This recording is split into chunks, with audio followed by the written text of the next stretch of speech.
Hello friends, இப்போ நம்ம பார்க்க போகிறது நம்ம ஃபுட்பால் டாபிக்லேயே எந்த பால் நம்ம குவாலிட்டியான பால் நம்ம பார்க்க போகிறோம்.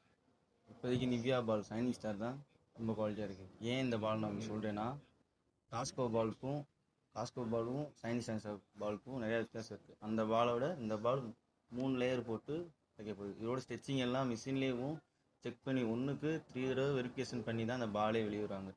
இப்போ இந்த பாலை வச்சு காஸ்கோ பால்லாம் ப்ராக்டிஸ் மட்டும் தான் பண்ண முடியும். ஆனால் சைனிங் ஸ்டார் பால் தான் மேட்ச்சுக்கு யூஸ் பண்ணுறாங்க, ப்ராக்டிஸ்க்கும் யூஸ் பண்ணுறாங்க. நிறையா அதாவது பிளேயர்ஸ்க்கும் கொஞ்சம் ஃபீல் பண்ணுவாங்க, காலில் இன்ஜுரி ஆகாமல் ரொம்ப கிரவுண்டும் டஃப்பாக இருந்தாலுமே இந்த பால் ஸ்பெசிஃபிக்காக இருக்குது.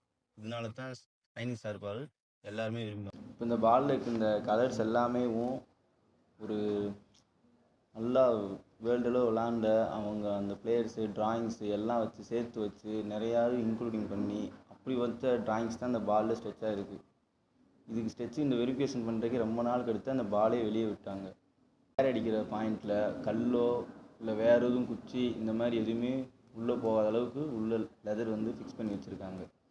அதுதான் இந்த பாலோடைய ஒரு இது. மற்ற பால்லாம் எது போனாலுமே உள்ளே போய் சிக்கிக்கிடும், பால் வெடிக்கிற நிலைமைக்கு ஆயிடும். இந்த பால் அப்படி இல்லை, எல்லாத்துக்குமே யூஸ் ஆகும். பிளேயர்ஸ்லாம் இப்போ இது அதிகமாக தான் வாங்குறாங்க, கோச்சஸும் இது ரெஃபரன்ஸ் பண்ணுறாங்க நிறையா. அப்புறம் என்னென்னா, இந்த பால் மற்ற பால் மாதிரி ரேட்லாம் ரொம்ப அதிகம்லாம் இல்லை, 1500 தான்.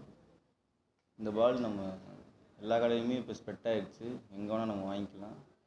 நீங்கள் ஃபுட்பால் விளாட்ற பிளேயர்ஸாக இருந்தால் அவங்க கோச்சஸ்லாம் அதை பார்த்துக்கிட்டு இருந்தால் நீங்கள் இந்த பால் ரெஃபரன்ஸ் பண்ணலாம்.